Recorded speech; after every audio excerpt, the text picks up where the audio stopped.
नमस्ते दोस्तों, स्वागत है आपका द कहानी बाज के कहानियों में। हमारी आज की कहानी का नाम है आपका बंटी और आप सुन रहे हैं एपिसोड 5। तो चलिए चलते हैं आज की कहानी की ओर।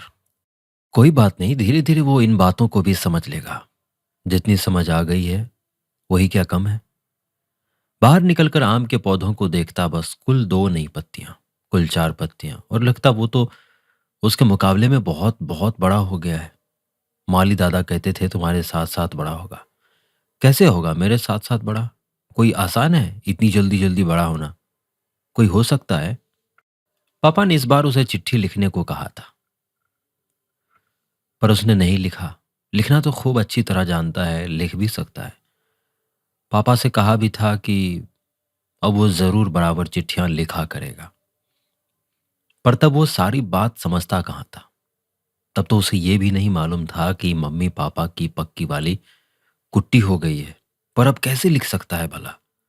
वो पूरी तरह मम्मी की तरफ है, और मम्मी से उनकी कुट्टी है तो फिर बंटी से भी है। ऐसा ही तो होता है। फिर भी जब मम्मी इधर उधर होती हैं तो वो चुपचाप अलमारी खोलकर उस किताब को निकाल कर देखता है जिसके पीछे के कवर पर पापा अपना पता लिख गए थे। अब तो उसे मुंह जुबानी याद भी हो गया है। 8A एल्गिन रोड पढ़ने के साथ ही उसके मन में पापा के घर के नक्शे उभरने लगते हैं।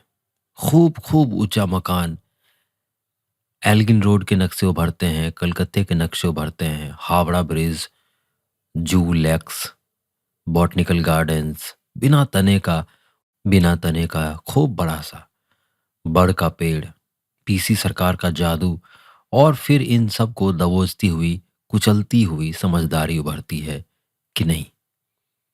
उसे इन सब के बारे में सोचना भी नहीं है, पर इन सब को कुचलने के साथ उसके भीतर जाने क्या कुचलता रहता है।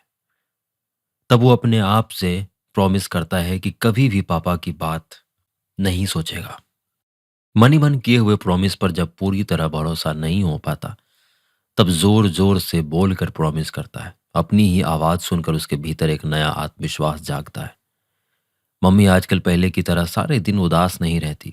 वो बहुत अच्छा बन गया है, शायद इसलिए। वो बड़ा होकर और भी अच्छा बन जाएगा तो फिर बहुत खुश रहने लगेगी। आजकल शाम को कभी कभी बाहर भी जाती है। वो कभी मना नहीं करता, पूरी तरह आश्वस्त कर देता है। मम्मी जाओ, मैं पीछे पढ़ूंगा, फूफी से खाना लेकर खा लूंगा, बिल्कुल भी तंग नहीं करूंगा। फिर मम्मी उससे पूछती हैं, अच्छा बता तो बंटी, कौन सी साड़ी पहनूं? तब बिल्कुल बड़ों की तरह वो सलाह देता, बिना सोचे समझे नहीं, सारी साड़ियां देखकर, खूब सोच समझ कर। और मम्मी जब वही साड़ी पहन लेती तो फिर अपनी ही नजरों में वो बहुत महत्वपूर्ण उठता। मन में कहीं मम्मी की मदद करने का संतोष भर जाता। फिर जब मम्मी उसकी ओर देखती हैं तो उनकी आंखों से कैसा प्यार झरता है। वो मम्मी को जाने के लिए कह देता है, पर मम्मी जब चली जाती हैं तो घर जैसे और भी ज्यादा खाली खाली हो जाता है। सारे दिन बोर होते बंटी को बोरियत और ज्यादा बढ़ जाती है। स्कूल खुला होता तो समझदार बनकर रहना कितना सरल हो जाता। आधा दिन स्कूल में कट जाता, आधा दिन समझदार होकर रह लिए। अब छुट्टियों में सारे दिन क्या करे वो? आखिर पढ़े भी कब तक? कभी फूफी से बतियाता रहता, कभी टीटू के घर चला जाता, या फिर घर के लोहे के फाटक पर झूलता, या खड़ा खड़ा सड़क ही देखता रहता। पर सड़क भी तो ऐसी है कि बहुत कम लोग इधर आते जाते हैं। शहर से कटी छटी बिल्कुल एक तरफ को वो जगह थोड़ी दूर, और आगे तो बस्ती बिल्कुल ही खत्म हो जाती है। बस सड़क बनी हुई है और दोनों ओर के दूर दूर तक फैले उबड़ खाबड़ मैदान, और फिर उन मैदानों की सरहदें बनाती हुई पहाड़ियां। खड़ा वो फाटक पर रहता है, पर मन उसका दूर दूर दौड़ता है। इन पहाड़ियों के पार क्या होगा, फिर उसके आगे क्या होगा, फिर उसके भी आगे। मन में तरह तरह के चित्र उभरते हैं, डरावने भी और रंगीन भी। राक्षसों की डरावनी गुफाएं, परियों के सोने की चांदी की महल, और फिर इन सब के बीच में से उभर उभर आता है कलकत्ता। किस तरफ होगा, कितनी दूर होगा यहाँ से? तब खट से उंगलियों का क्रॉस बन जाता। प्रॉमिस टूटने का पाप न लगे। मम्मी की बगल में लेटा बंटी आसमान देख रहा है। झिलमिल झिलमिल करते तारे छिटके हैं आसमान में। सप्तऋषि मंडल है वो, आकाश गंगा है वो, तेज तेज चमकने वाला ध्रुव तारा है। इस तारे को दिखा दिखा कर ही तो मम्मी ने उसे बालक ध्रुव की कहानी सुनाई थी। 5 साल के बच्चे ने तपस्या की थी, इतनी सारी तपस्या कि भगवान भी खुश हो गए थे। कैसे करते होंगे तपस्या? उसने मम्मी के पास सरक कर पूछा। मम्मी, तपस्या कैसे करते हैं? तपस्या? क्यों? बताओ ना मम्मी, मैं जो पूछ रहा हूं। अपने मन को मार लो, बस यही सबसे बड़ी तपस्या है, मम्मी ने जैसे टालने के लिए कह दिया। बालक ध्रुव ने तो जंगल में जाकर तपस्या की थी ना। की होगी रे। और मम्मी ने तकिए में उस तरह मुंह गड़ा लिया जैसे वे अब और बात नहीं करना चाहती हूँ। मन को मारना तपस्या करना हो सकता है क्या? मन तो आजकल वो भी कितना मारता है अपना। तो क्या वो भी तपस्या कर रहा है? एक अजब सी पुलक उसके मन में जागी। एक अजीब सा आत्मविश्वास। कौन खुश होगा उसकी तपस्या से? भगवान? पापा? खट से उंगलियों का क्रॉस बन गया। पर नहीं, वो पापा को याद थोड़ा ही कर रहा है। वो तो केवल सोच रहा है कि खुश होकर पापा फिर से उनके साथ रहने लग जाएं तो। ये तो मम्मी की बात हुई, मम्मी की खुशी की। इससे प्रॉमिस थोड़ा ही टूटेगा। मन को तसल्ली हुई। मम्मी से पूछे, पर नहीं, ऐसी बात भी मम्मी से नहीं पूछनी चाहिए। ना हो पापा खुश, वो मम्मी को ही खुश करेगा। खुश नहीं, सुखी करेगा। उसके सिवाय मम्मी का है ही कौन? मम्मी ने तकिए में मुंह गड़ा रखा है। सचमुच उसकी मम्मी दुखी है। जब भी वो मम्मी को लेकर आगे की बात सोचता, उसे हमेशा लगता जैसे मम्मी पर दुख ही दुख टूटे पड़ रहे हैं और वो अपने नन्हे नन्हे हाथों से उन्हें दूर किए जा रहा है। कैसे दुख है सो नहीं जानता, उन्हें कैसे दूर कर रहा है ये भी नहीं जानता। बस मम्मी दुखी है, वो मम्मी का अकेला बेटा उन्हें दूर कर रहा है। कई बार मन होता मम्मी को ये बात बताए, पर कैसे? अच्छा है, क्या तपस्या से पक्की कुट्टी को खत्म नहीं किया जा सकता? मम्मी, उसने धीरे से पूछा। हूँ मम्मी, तपस्या करके मम्मी पापा की कुट्टी नहीं खत्म की जा सकती। मम्मी ने सिर उठाया और एक क्षण उसका चेहरा देखती रही, फिर बाह में भर कर उसे अपने में भींच लिया। पापा की बात करके गलती तो नहीं कर दी उसने? तू पापा के साथ रहना चाहता है? नहीं मम्मी, मैं पापा के साथ नहीं रहना चाहता। मैं तो। बंटी ने इस तरह कहा जैसे मम्मी कहीं उसे गलत ना समझ ले। क्यों बेटा, तुझे पापा चाहिए? मन करता है पापा हूं। बंटी एक क्षण असमंजस में रहा। हाँ कहने से कहीं मम्मी नाराज ना हो जाए, पर झूठ बोलने से तपस्या जो बिगड़ जाएगी। उसने धीरे से हाँ कह दिया। मम्मी उसके बाल सहलाती रही। पता नहीं उसमें पापा मिल जाएंगे का आश्वासन था या पापा तो नहीं मिल सकते की मजबूरी। आज मम्मी का कॉलेज खुल गया। मम्मी खुश खुश कॉलेज चली गई। उनकी तो बोरियत जैसे खत्म हुई। गर्मी की छुट्टियों के ये लंबे लंबे दिन दोनों ने एक दूसरे को सहारा दे देकर काटे हैं। सारे दिन मम्मी के साथ ही रहता था। हाँ, कभी कभी जब शाम को मम्मी बाहर जाती तो वो जरूर थोड़ी देर अकेला हो जाया करता था। पर आज तो जैसे दिन भी उसे अकेले ही काटना है। उसका स्कूल खुलने में तो अभी 4 दिन बाकी है। चलने से पहले मम्मी ने फूफी को समझाया, 4 बजे के करीब सब लोग चाय पीने यहीं आएंगे। दही पकौड़ी और आलू की टिकिया तुम घर में बना लेना।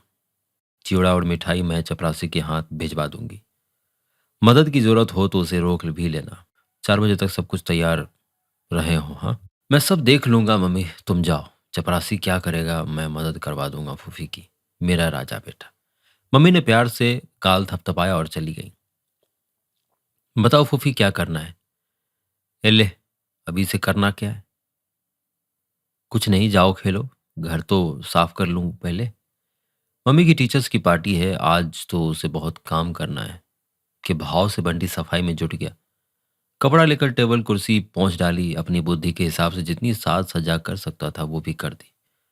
अरे तुम इतने समझदार कैसे हो गए बंटी भैया? आजकल ना जिद करते, ना झगड़ा करते, ना रोते। कहाँ से आ गई तुमको इतनी अक्ल? आएगी क्यों नहीं? अब क्या मैं बच्चा हूँ? अपनी समझदारी का ठप्पा पड़ते देख बंटी कहीं भीतर ही भीतर पुलकित हो आया। मन हुआ फूफी को तपस्या वाली बात भी बता दे। यूं भी फूफी उसके अकेलेपन की साथी है। वो उससे लड़ता भी है, उसे तंग भी करता है, उस पर रौब भी जमाता है। जमीन में चौक या कोयले से शतरंज बनाकर चंगा अंटा पौ भी खेलता है। तो कभी उसकी गोद में सिर रखकर कहानियां सुनता है। फिर एक कहानी के साथ 1000 प्रश्न। तब फूफी बिगड़ पड़ती है। तुम इतनी बहस काहे करते हो? कहानी है सो है। बिना बोले सुनोगे तो सुनाएंगे। हाँ, खाली हुंकार दो, बस। अच्छा फूफी, बालक ध्रुव ने जो तपस्या की थी, लो फिर तुम्हारा कहानी किस्सा शुरू हुआ। हम एक बात भी नहीं करेंगे इस वक्त। फूफी चली गई। बुद्धू कहीं की, सोच रही है मैं ध्रुव की कहानी सुनूंगा, जैसे मुझे आती ही नहीं है। बंटी अपनी छोटी छोटी हथेलियों में उबले हुए आलू की गोल गोल टिकिया बनाता जा रहा है, जैसे फूफी ने बताई ठीक वैसे ही। और कहानी चल रही है, वही सोनल रानी वाली। रानी हंसे तो फूल झरे और रोए तो मोती झरे। राजा रानी के पीछे प्राण दे। रानी अपने हाथ से सोने के बरक में लपेटकर राजा को 56 मसोला वाला सुगंध से भरपूर पान खिलाती और मंद मंद मुस्कुराती। मुस्कान ऐसी कि राजा पागल। राजा के 20 रानियां और थीं, 20 रानियों के 100 बच्चे। सोनल बच्चों के पीछे प्राण देती। बच्चे खाएं तो रानी खाए, बच्चे खोएं तो रानी सोए। बच्चों का सिर दुखी तो रानी पीर से छटपटाए, बच्चों के चोट लगे तो रानी के फूल जैसे शरीर से खून झरे। कोई नहीं पतियाए तो आकर देख ले। माएँ लोगों ने बहुत देखी, पर ऐसी माँ तो देखी ना सुनी। अपने और सौतेले बच्चों में कोई भेद नहीं, देखते सुनते भी कैसे। कोई सचमुच की औरत तो थी नहीं, डायन थी। सारे जादू बस में कर रखे थे, जैसा चाहती वैसा स्वांग धर लेती। और जब अमावस्या के दिन रात अंधेरी घुप हो जाती, तो वो अपने असली रूप में आती। काली भूत अंधेरे में ऐसी घुल मिल जाती कि पता ही नहीं लगता। फिर सबको जादू के बस में किया और बच्चा हड़प बंटी की सांस जहां की तहां रुक जाती। सवेरे मरे बच्चे की हड्डियों से चिपट चिपट कर ऐसा रोती कि चैत ही नहीं रहता। नौकर चाकर दौड़ पड़ते, कोई गुलाब जल छिड़कता, कोई केवड़ा जल। राजा खुद फूलों के पंखे से हौले हौले बयार करते। बेटे का गम भूल रानी की चिंता में परेशान हो जाते। रानी होश में आती तो चीखती, मेरे बच्चे को लाओ, नहीं मैं प्राण दे दूंगी। इतना बड़ा राज्य, इतना बड़ा राजा, फिर भी कोई पता ही नहीं। वो अपने बच्चों को भी खा जाती थी फूफी। उस डायन के आतंक से पूरी तरह आतंकित बंटी बड़ी बड़ी आंखें करके पूछता, और क्या डायन बनने के बाद क्या उसे होश रहता कि किसका बच्चा है? बस भूख लगी खाओ, भूख लगे तो बच्चे को ही खा जाओ। उस मेरे बच्चे के प्रति मन कैसा भीगा भीगा आता बंटी का। भूख में आदमी तक को होश नहीं रहता, बस खाने को चाहिए, जो भी हो जैसे भी हो। फिर वो तो डायन थी, अपनी भूख की चिंता करती या बच्चों की, तो वो और किसी को खा लेती, नौकर चाकरों या जानवरों को खा लेती। काहे खा लेती? बच्चों के कोमल मांस जैसा और कहाँ मिलता? तो कभी दूसरे बच्चों को क्यों नहीं खाती? केवल राजकुमारों को ही क्यों खाती? खाएंगी क्यों नहीं? 56 भोग खाए राजकुमारों की देही में जैसा मांस वैसा और कहाँ मिलता? तो धीरे धीरे राजा के सब बच्चे खा गई। और क्या खा गई? सुंदर कोमल बच्चे हड्डी की ठठरियां बन गए। बस उन ठठरियों को देख देख कर रोने का नाटक करती रहती। घिन और डर के मिले जुले भाव से बंटी की आंखों में आंसू आ जाते। फूफी ने देखा तो प्यार से झिड़कते हुए बोली, ए लो, तुम आंसू टपकाने लगे? अरे ये तो विस्सा कहानी है, कहीं सच में ऐसा थोड़ी होता है। सब झूठ मनगढ़ंत। इन बातों से कहीं रोया जाता है? सुनो और भूल जाओ, नहीं हम आगे से कहीं नहीं सुनाएंगे। हाँ। और उसने झट दूसरी कहानी शुरू कर दी, 4 मूर्खों की। तो थोड़ी देर में ही बंटी खिलखिलाने लगा। दौड़ दौड़ कर बंटी ने मेज लगा दी और खड़ा होकर मम्मी की राह देखने लगा। अपनी सारी टीचर्स को लिए मम्मी आ रही हैं, हंसती हुई बतियाती हुई। दीपा आंटी तो सबके बीच जैसे छिप ही गई। कहो बंटी कैसे हो? हेलो बंटी कैसे हो? कईयों ने एक साथ पूछा। पहले से लंबा हो गया। तो बंटी ने जैसे मन ही मन उसे सुधारा, लंबा नहीं बड़ा हो गया हूं। थोड़े मोटे भी हो, वरना सिंगिया पहलवान लगोगे। बंटी ने मौका ताका और दीपा आंटी की बाह से झूल गया। मम्मी की सारी टीचर्स में एक यही तो पसंद है, बाकी सब बेकार। आप छुट्टियों में एक बार भी घर क्यों नहीं है आंटी? छुट्टियों में हम यहां थे ही नहीं, बताओ कैसे आते? हर साल बंटी बाहर जाता था, इस बार हम बाहर चले गए।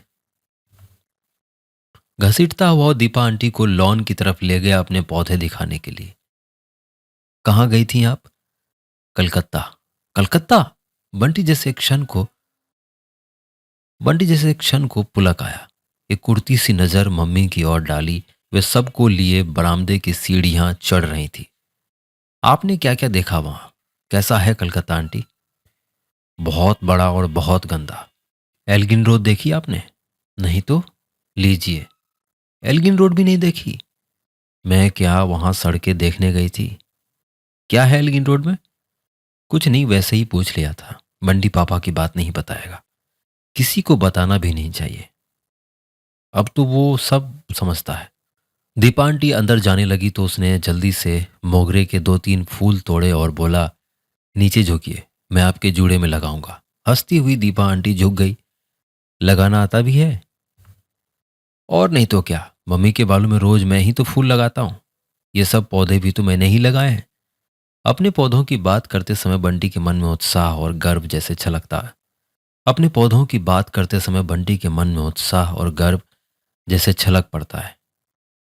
बंटी ला ला कर सबको खिला रहा है। मना करने पर मुनहार भी करता है। एक एक एक एक तो लीजिए। जरा सी और, जरा जरा जरा सी। ये गर्म वाली टिकिया। हाँ हाँ, ये। सब लोग खाने और बतियाने में समान रूप से जुटी हुई हैं। कितना बोलती हैं ये सब लोग। जब से आई हैं लगातार चकर चकर किए जा रही हैं। लड़कियों को कैसे चुप रखती होंगी? अच्छा, उनके स्कूल के सर लोग भी जब आपस में मिलकर बैठते होंगे तो इस तरह बातें करते होंगे। बच्चों को तो सब लोग कैसे डांटते हैं, चुप रहो, शोर मत करो। क्या क्लास को भाजी मार्केट बना रखा है? उसने कभी भाजी मार्केट देखा नहीं। शायद बहुत शोर की जगह होती होगी। जितना शोर यहां हो रहा है उससे भी ज्यादा। भाई बंटी तो बहुत समझदार हो गया है। एकदम राजा बेटा की तरह काम कर रहा है। हमारी पिंकी तो लड़की है, पर एक भी काम तो करवा लो जरा। एक बात कहो तो 10 जवाब हाजिर है। अरे मिसेस बत्रा का बेटा है आखिर, होशियार नहीं होगा? मोटी मिसेस सक्सेना ने बोली। मक्खनबाज कहीं की। वो जानता है कोई उसकी तारीफ नहीं कर रही। सब मम्मी को मक्खन लगा रही है। एक बार कॉलेज गया था तो यही मोटी बड़े गाल सहला सहला कर कहती रही, हाउ स्वीट, जानती हो कितना इंटेलिजेंट है ये। और जैसे ही वो पीछे मुड़ा धीरे से बोली, अरे मिसेस बत्रा ने बिगाड़ कर धूल कर रखा है। इतना जिद्दी और सिर चढ़ा लड़का है, बस प्रिंसिपल का लड़का है। सो कोई कुछ कहता नहीं। मोटी चापलूस कहीं की। माथे पर बिंदी इतनी बड़ी लगाएंगी जैसे पैसा ही चिपका लिया हो। बस एक दीपा आंटी अच्छी हैं, जो ना कभी इस तरह की तारीफ करती हैं ना बुराई। मौका मिले तो उसके साथ खेलती भी हैं। चाय समाप्त हुई तो सब लोग बाहर के कमरे में आ गई। वो दीपा आंटी की कुर्सी पर बैठ गया, उनसे सटकर, एक तरह से उन पर लद कर। मम्मी ने पास के रैक से फाइल उठाई, बीच की मेज अपनी तरफ खींची और ढेर सारे कागज फैला लिए। दीपा आंटी, आप गाना नहीं सुनाएंगी? देखो बच्चा, मम्मी अब मीटिंग कर रही हैं, समझे? लाड़ में वे उसे हमेशा बच्चा ही कहती हैं। मम्मी, हम दीपा आंटी का गाना सुनेंगे। आंटी को गाना सुनाना ही होगा। और वो पूरी तरह दीपा आंटी की गोद में ही लद गया, कुछ इस विश्वास के साथ कि मम्मी उसकी बात टाल ही नहीं सकती हैं। इतना काम उसने आज किया है, अब तो वैसे भी उसका अधिकार हो गया है। बंटी बेटा, अब हम लोग जरा काम की बात करेंगे, कॉलेज की। तुम बाहर जाकर खेलो तो। मम्मी की बात बंटी को जैसे कहीं से चीर गई। एक क्षण वो मम्मी को इस तरह देखता रहा जैसे विश्वास नहीं कर पा रहा हो मम्मी ने उसे ही बाहर जाने को कहा है। फिर धीरे से उठा और बाहर आ गया, अपमानित सा, आहत सा। तो उसकी इच्छा से भी ज्यादा जरूरी काम मम्मी के पास है। कॉलेज की बात कॉलेज में कर लेती, घर में तो कम से कम उसकी बात ही माननी चाहिए। वो तो कब से सोच रहा था कि शाम को दीपांटी का गाना सुनेगा, फिर अपनी कविताएं सुनाएगा, चुटकुले सुनाएगा, पहेली पूछेगा। ऐसी ऐसी पहेलियां उसे आती हैं कि कोई बता ही नहीं सकता। लड़कियों को पढ़ाना आसान है, पहेली क्या हर कोई बता सकता है। पर अब कुछ नहीं। मम्मी को ऐसे तो नहीं करना चाहिए था ना। और ना चाहते हुए भी मम्मी को लेकर जाने कितना कितना गुस्सा मन में उफरने लगा। पर तभी सारे गुस्से और दुख को ठेलती हुई समझदारी आई, मम्मी प्रिंसिपल है, कितने जरूरी जरूरी काम उनको रहते हैं। उसे इस तरह गुस्सा नहीं होना चाहिए। कुछ नहीं, 2 महीने से मम्मी सारे दिन घर जो रहती थी, सो वो कॉलेज के काम की बात भूल ही गया था। इसलिए तो गुस्सा भी आ गया, वरना इसमें गुस्से की कोई बात ही नहीं है। कॉलेज खुल गया है तो कॉलेज का काम भी होगा ही। टीटू के पापा नहीं ऑफिस की फाइलें लेकर घर में बैठते रहते हैं। फिर उस कमरे में कोई घुस जाए, देखें, ऐसा फटकारते हैं कि बस। मम्मी तो कितने प्यार से कहा, उसके पापा भी फाइलें लेकर आते होंगे। खट से उंगलियों का क्रॉस बन गया। फिर भी कहीं एक धुंधली सी तस्वीर उभर आई, फाइलों में डूबे हुए पापा। नहीं नहीं नहीं नहीं, उसने अपने मन को समझाया। सब लोगों को विदा करके मम्मी जल्दी से तौलिए लेकर बाथरूम में घुस गई। अब वो मम्मी के साथ खेलेगा, फिर रात में कहानी सुनेगा, खूब लंबी वाली। आज कितना काम किया है उसने। मम्मी जब कॉलेज का काम करने लगी तो बाहर भी आ गया। अब ना कॉलेज है ना कॉलेज का काम, अब मम्मी फिर उसकी हो गई, बिल्कुल उसकी। पता नहीं क्यों मम्मी और उसके बीच में कोई भी आ जाता है तो उससे अच्छा नहीं लगता। कॉलेज के दिनों में तो वैसे भी शाम को ही मम्मी उसकी हुआ करती हैं। बालों की ढीली ढीली चोटी और मुलायम वाला चेहरा। मम्मी मुंह पोंछती हुई कमरे में आई। लो, बातों ही बातों में टाइम का कुछ अंदाजा ही नहीं रहा। 7 बजे पहुंचना था और पौने 7 तो यहीं बज गए। तुम कहीं जा रही हो मम्मी? अपने को रोकते रोकते भी बंटी रुआंसा हो आया। बेटे, एक बहुत ज़रूरी काम से जाना है, बहुत ही ज़रूरी। मम्मी के सधे हुए हाथ खटाखट जोड़े में पिन खोसते हुए जा रहे हैं। वाह, मैं अभी भी अकेला रहूं? आज तो सारे दिन बिल्कुल अकेला रहा हूं मम्मी। गुस्से में भरा बंटी का स्वर भर्रा आ गया। एक क्षण को मम्मी का हाथ जहां का तहां रुक गया। बंटी की ओर देखा बहुत प्यार से, फिर अपने पास खींचकर दुलारती हुई बोली, मेरा राजा बेटा, अकेला क्यों रहेगा? टीटू को बुला लेना या उसके यहाँ चले जाना, बस थोड़ी देर में तो आ ही जाऊंगी। टीटू बुलाने से भी आता है कभी? इस समय वहां जाओ तो उसकी अम्मा। अरे, ना हो तो साथ ले जाओ ना बहू जी। दरवाजे पर बैठी सुपारी काटती हुई फूफी ने कहा। सवेरे से तो अकेला डांव डांव डोल रहा है, आपके साथ थोड़ा टहल आएगा तो मन बहल जाएगा बच्चे का। बंटी ने बड़ी आशा भरी नजर से देखा, शायद फूफी की सिफारिश ही काम आ जाए। कहा ना, मैं काम से जा रही हूँ फूफी, वहां कहाँ ले जाऊंगी? जल्दी जल्दी साड़ी पहनते हुए मम्मी ने कहा। काम से जा रही हो तो क्या हुआ, बच्चा होगा तो क्या फेंक जाएंगे? 2 मिनट में तैयार किए देती हूँ। नहीं, बंटी मेरा खूब समझदार है, मेरे काम के बीच वो क्यों जाएगा? 1 साल से तो कभी कॉलेज भी नहीं जाता। वो क्या समझता नहीं है कि बड़ों के बीच में नहीं जाना चाहिए? फिर गाल पर एक जोर से किस्सू देकर पूछा, है ना बेटा समझदार? मम्मी चली गई। लोहे के फाटक पर खड़ा खड़ा बंटी जाती हुई मम्मी को देखता रहा। आंखों में भर आए आंसुओं के भीतर ही भीतर पीता रहा। और तब पहली बार बंटी ने महसूस किया कि समझदार बनना कितना मुश्किल है। मम्मी की नज़रों में समझदार रहने मम्मी की नज़रों में समझदार होकर रहने का मतलब है कुछ भी मत कहो, कुछ भी मत करो। दूध उसे पसंद नहीं, फिर भी बिना चूं किए पी लेता है। जो खाने को दो खा लेता है, जो कुछ करने को कहा जाता है कर लेता है। पर मम्मी भी तो बड़ी हैं, समझदार हैं, उन्हें भी तो वही सब करना चाहिए जो बंटी चाहता है, नहीं क्या? अनमना सा बंटी भीतर आया। बरामदे में ही फूफी जमीन पर पसरी पड़ी है। ऐसे क्यों लेटी हो फूफी, क्या हो गया? अरे हम थक गए भैया, जरा कमर सीधी कर लें तो बर्तन धोकर चौका साफ करेंगे। बंटी को लगा जैसे मम्मी फूफी को थका कर खुद चली गई। फूफी फूफी की थकान उसे कहीं अपने बहुत करीब लगी। मैं पैर से कमर दबा दूं, अभी ठीक हो जाएगी। फूफी उठकर बैठ गई, एकदम बंटी को देखते हुए बोली, अरे तुम्हें हो क्या गया है बंटी भैया? और सुनो, तुम चले काहे नहीं गए मम्मी के साथ? पहले तो कभी ऐसे छोड़कर जाने की बात करती तो जाने देते तुम। सारे आंगन में लोट लोट कर अपना और मम्मी का जी हलकान कर देते। यही उम्र से पहले बूढ़ा होने में अच्छा नहीं लगता तुम्हारा, समझे? जाओ, खेलो कूदो, सेवा चाकरी करने को तुम ही रह गए हो हमारी। तो एकाएक बड़ी जोर से मन हुआ बंटी का कि सारे आंगन में लोट लोट कर रोए, खूब रोए, बिल्कुल पहले की तरह। और जब तक मम्मी ना आ जाए रोता ही रहे। मम्मी चुप करा करा कर थक जाए तब भी चुप ना हो। रात में जब मम्मी डॉक्टर जोशी के कार से उतरी तो बंटी लोहे के फाटक पर खड़ा मन ही मन कहीं रो ही रहा था। कैसे हो बंटी? कार में बैठे बैठे ही डॉक्टर साहब ने पूछा। मैं बिल्कुल ठीक हूं, मुझे तो कुछ भी नहीं हुआ। उसने कुछ इस भाव से कहा मानो पूछ रहा हो, आप यहां क्यों आए?